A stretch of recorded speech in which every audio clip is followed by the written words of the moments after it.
À notre conversion, Dieu nous donne de l'autorité, mais on n'en a pas forcément conscience.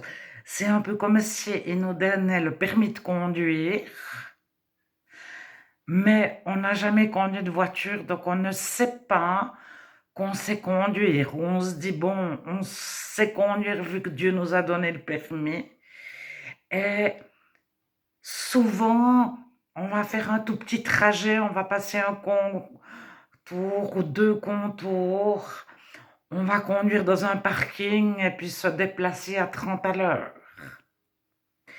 Et chaque chrétien a reçu le même permis de conduire, la même autorité, mais tout est fait pour qu'il l'oublie, qu'il n'en ait pas conscience ou qu'il l'utilise au compte-gouttes. Alors, il y a des églises entières qui se basent sur Luc, chapitre 9 et 10.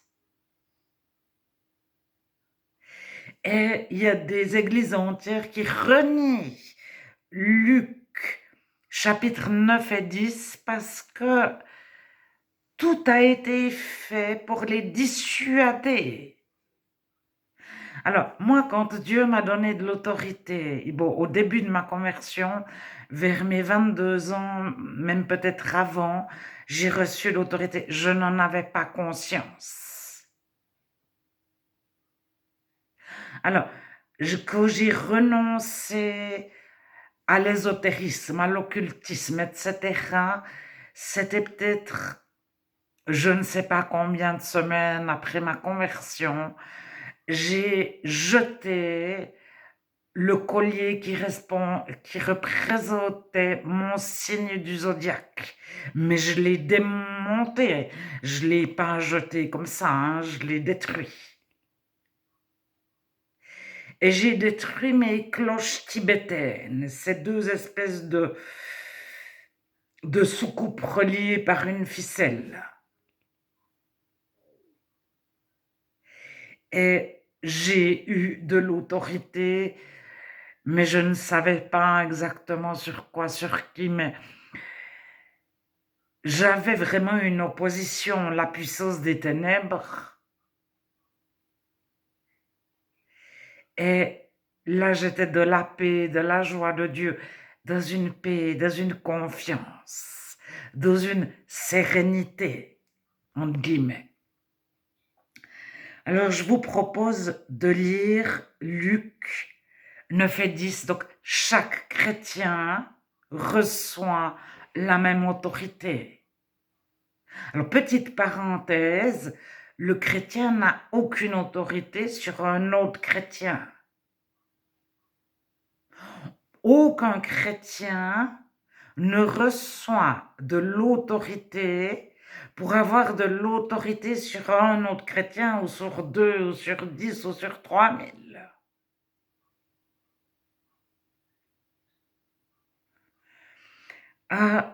Alors, c'est pas la gabegie parce que soyez soumis les uns aux autres.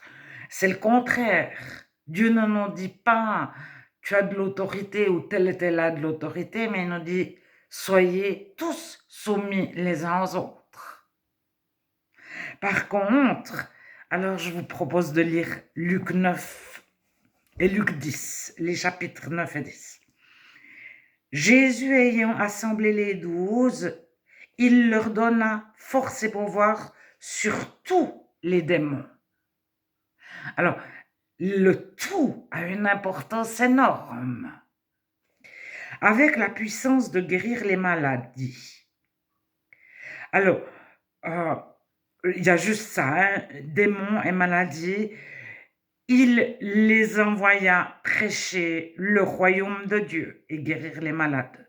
Ne prenez rien pour le voyage, leur dit-il, ni bâton, ni sac, ni pain, ni argent, et n'ayez pas de tunique, etc.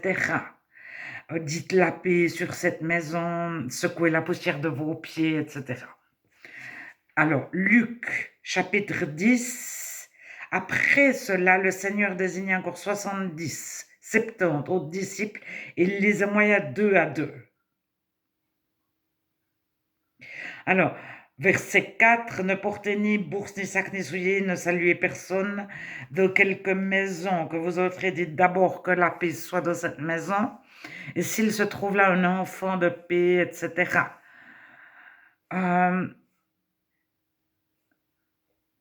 Verset 9, guérissez les malades et dites-leur, le royaume de Dieu s'est approché de vous. Si on ne vous reçoit pas, secouez la poussière de vos pieds. Verset 17, les 70 revinrent, les 70 revinrent avec joie, disant, Seigneur, les démons même nous sont soumis en ton nom. Jésus leur dit, je voyais Satan tomber du ciel comme un éclair. Voici, je vous ai donné le pouvoir de marcher sur les serpents, les scorpions, sur toute la puissance de l'ennemi. Alors, c'est pas écrit tout moins un petit bout, ou c'est pas écrit la plupart. Et rien ne pourra vous nuire. C'est pas marqué non plus presque rien ne pourra vous nuire, ou seulement un petit peu. Cependant, ne vous réjouissez pas de ce que les esprits vous sont soumis, mais réjouissez-vous de ce que vos noms sont écrits dans les cieux. Alors moi, je me souviens, donc à mes 22 ans, je n'avais pas conscience de ce que j'avais reçu. Mais je suis sûre que pendant des années, j'ai marché sur toute la puissance des ennemis et que rien n'a pu me nuire, ni à ma famille. Et après, je me suis éloignée de Dieu. Dieu est revenu me chercher. Donc, il y a un trou de plusieurs années où j'ai pas tout à fait renié Dieu, mais je me suis vraiment éloignée petit à petit. Et je suis revenue petit à petit. Et un jour, j'étais dans un magasin et j'ai reçu l'autorité pour marcher sur toute la puissance de l'ennemi. Et j'ai reçu une telle autorité, une telle puissance que je n'ai pas voulu. Parce que j'avais l'impression que j'allais dominer des personnes. Et que j'étais pas assez pure si je les aimais pas assez. Alors, Dieu, lorsqu'il nous oint, il nous donne de l'amour, de la sagesse et la force. C'est pas un esprit de timidité. Donc, avec la puissance, il y a l'amour et la sagesse, il y a la douceur, il y a la bienveillance. Et là, à ce moment-là, je me suis dit, mais j'avais peur d'abuser des forces que Dieu me donnait, quelque part, de les utiliser à mauvais escient, de ne pas assez aimer les personnes. Et alors, c'est pas marqué qu'on reçoit de l'autorité sur les personnes, mais sur les esprits.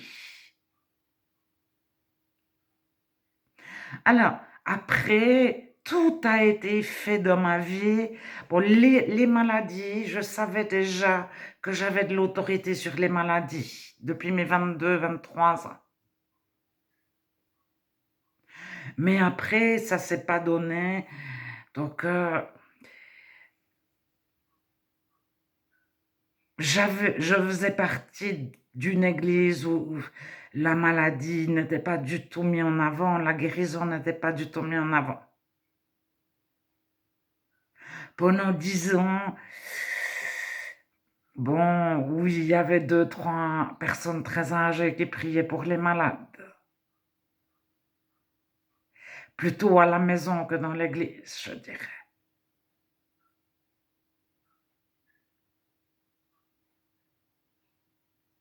Mais on n'avait pas un enseignement sur la guérison.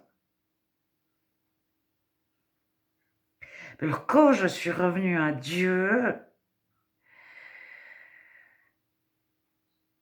j'ai dû être malade pour retrouver l'autorité sur la maladie.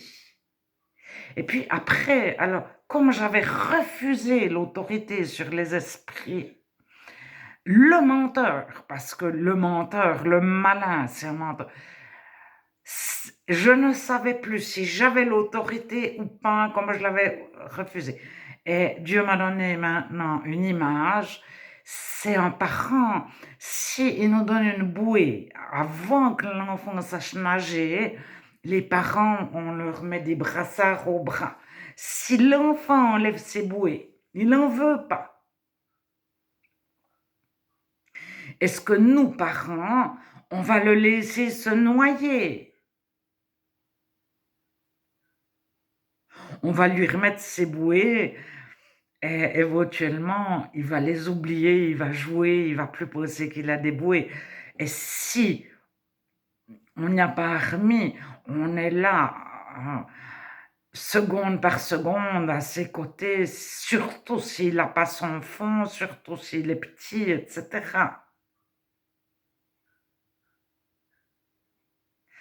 Alors, Dieu, il nous envoie pas au, au casse-pipe, à l'adversité en étant démuni. On reçoit, on est d'abord, les disciples ont reçu d'abord l'autorité. Je vous donne le pouvoir, allez. Alors après, c'est parce qu'on conduit qu'on réalise qu'on sait conduire. Mais alors, on tombe dans des pièges. Moi, je suis tombée dans le piège de me dire, mais t'as refusé, est-ce que vraiment, ou est-ce que Dieu t'a pardonné, etc., etc. Et l'ennemi, s'il peut nous persuader qu'il n'existe pas,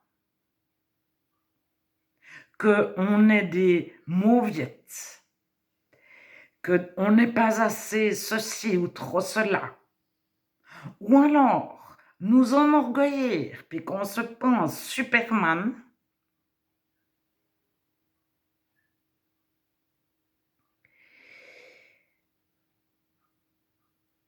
alors, une chose, je me disais toujours, je ne devrais pas avoir de l'adversité. Alors que dans la Bible, vous avez David. Il s'est retrouvé face à une armée, celle de Saül. Dieu l'en a sorti. Vous avez Daniel Daniel, Abednego, Shadrach, et le troisième, je ne sais plus. C'est des modèles. Si vous lisez à leur sujet, mais ils sont extraordinaires. Ils ont passé de la fournaise. Et c'est dans la fournaise qu'ils ont réalisé la toute-puissance de Dieu. Vous avez Job. Job s'est écrit, il était formidable, il était formidable, il était formidable. Il a tout perdu.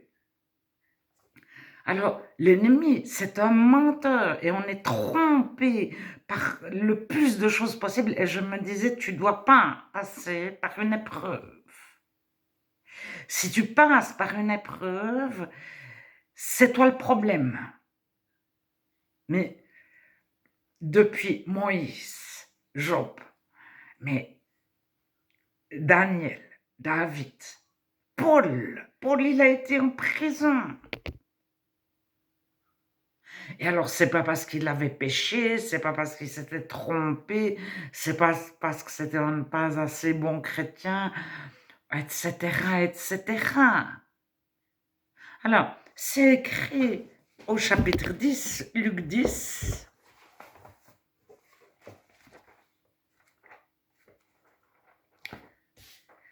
Jean 11, Luc 10. Verset 3, voici, je vous envoie comme des agneaux au milieu des loups.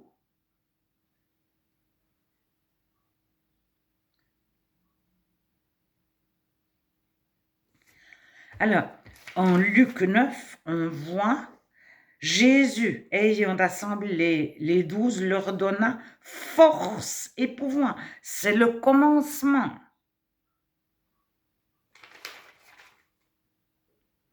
Et au chapitre 10, c'est plutôt au verset 17 quand ils reviennent, ils disent, mais on a vécu, on l'a vu, Seigneur, les démons même nous sont soumis en ton nom. Et c'est marqué, les esprits vous sont soumis. Alors,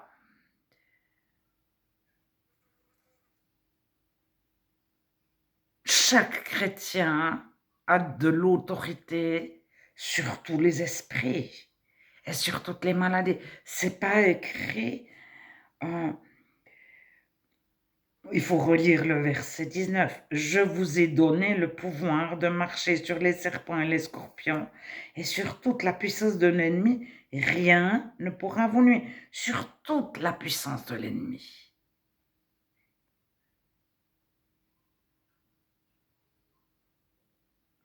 Alors, l'ennemi, il va être malin. Il va nous dire, est-ce que vraiment tu as reçu ce pouvoir-là?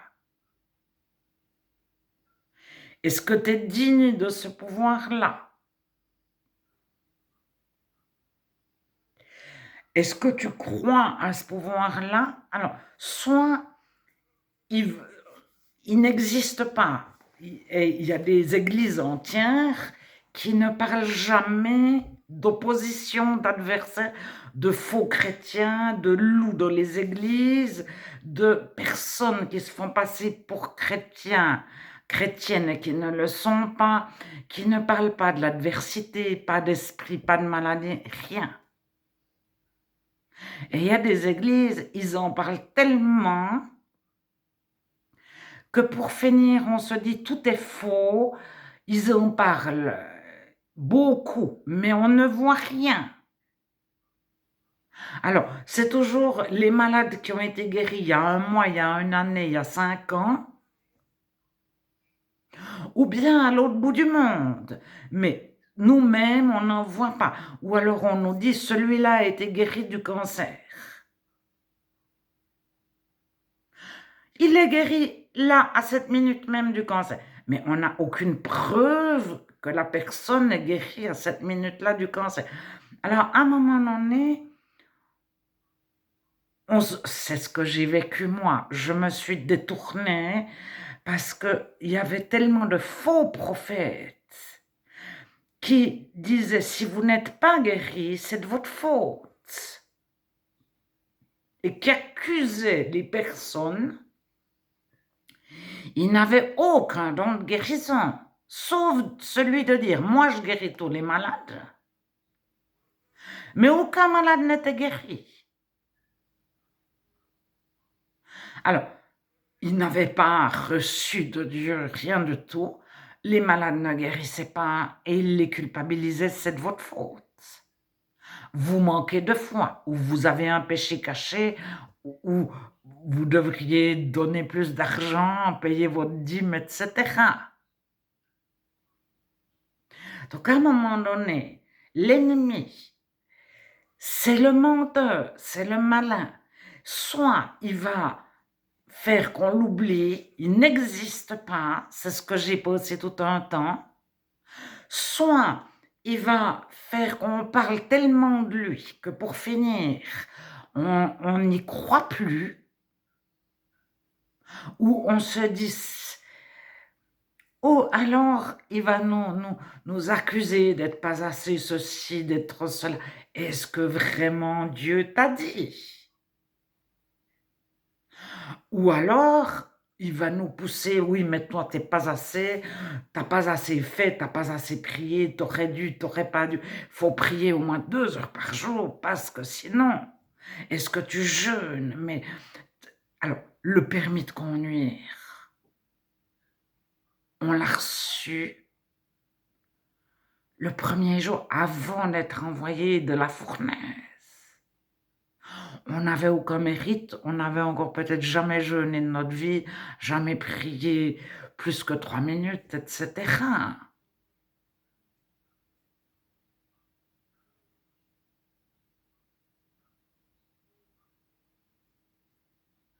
Alors, si l'ennemi n'arrive pas à nous rabaisser, il va essayer de nous enorgueillir. c'est moi, je suis, moi. Et je suis mieux que d'autres chrétiens, moi au moins, etc. Alors que on n'a rien fait du tout, mais eux, ils n'avaient rien fait du tout. Luc 9. Vous pouvez lire Luc 1 à 8, mais ils n'ont rien fait du tout, mais rien. Jésus les assemble et leur donne force et pouvoir.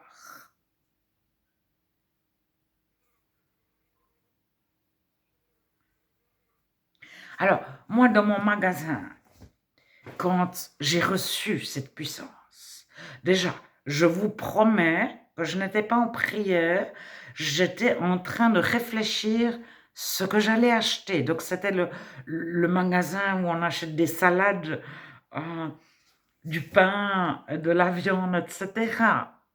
Donc, j'avais ma liste de courses. Je ne l'avais pas écrite, mais j'avais 2, 3 choses dans ma tête.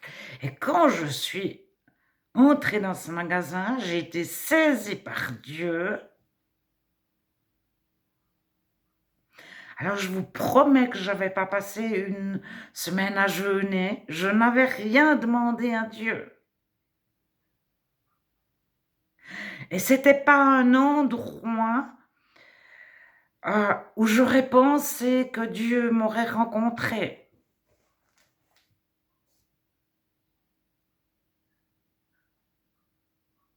Mais bon, il y avait une raison. Dans ce magasin, il y avait des puissances des ténèbres.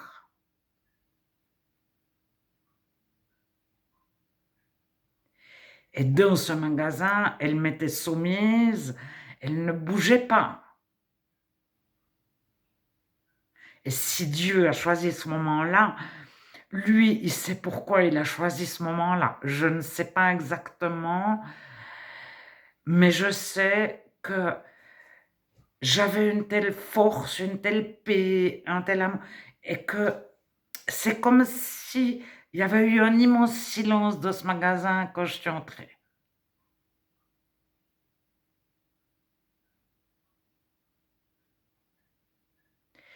Et j'ai dit à Dieu, mais moi je veux pas dominer je veux pas de ce pouvoir. Alors déjà, je n'ai jamais hésité, douté, à savoir que ça venait de Dieu. Parce que l'ennemi peut aussi essayer de nous tromper.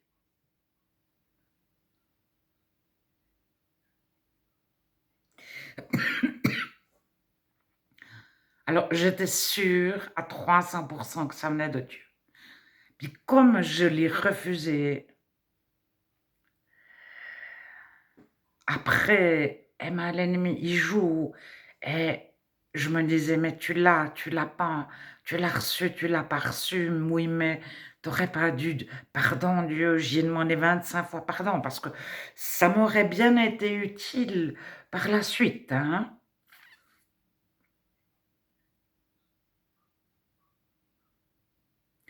Alors, Dieu nous donne toute autorité, mais on ne le sait pas. Et c'est parce que on le réalise une fois, c'est comme s'il nous avait vraiment donné le permis de conduire de voiture avant qu'on n'ait jamais conduit une voiture.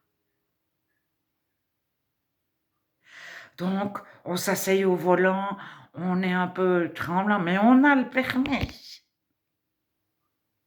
Mais parce qu'on a pu rouler sans faire d'accident, on se dit, tiens, ça marche. Alors, je vous laisse lire Luc chapitre 9 et 10. Mais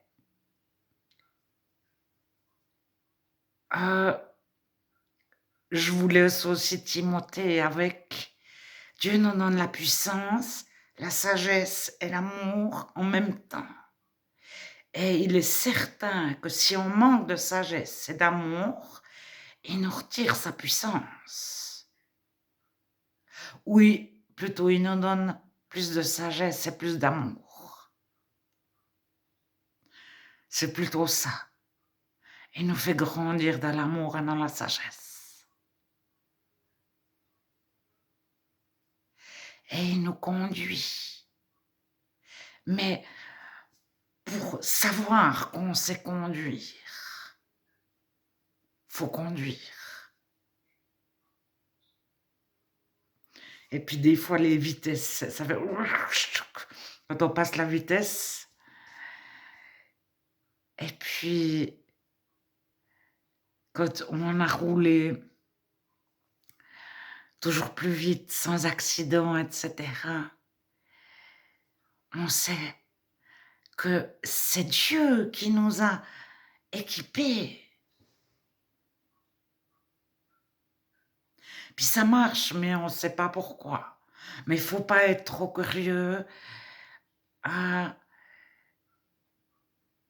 Dieu nous demande de réfléchir à ce qui est beau, digne de louange, etc. Faut pas trop réfléchir à ce que l'ennemi fait. On n'a pas besoin de connaître ses plans. Dieu les connaît, puis on peut rester de la paix de Dieu toute la journée, pendant des jours, des heures. Puis quand on est confronté à l'ennemi, Dieu, il nous donne la bonne réponse au bon moment, parce que Dieu, il savait d'avance tout ce qui allait nous arriver. Dieu n'est jamais pris au dépourvu. Alors, il augmente notre foi en même temps, il nous donne la foi qui va avec, c'est-à-dire d'avoir confiance en Dieu et de réaliser que Jésus est le nom au-dessus de tout nom, le pouvoir au-dessus de tout pouvoir. Parce que c'est facile de lire Jésus est le nom au-dessus de tout nom, on peut le chanter. On peut avoir eu 5 enseignements là à ce sujet.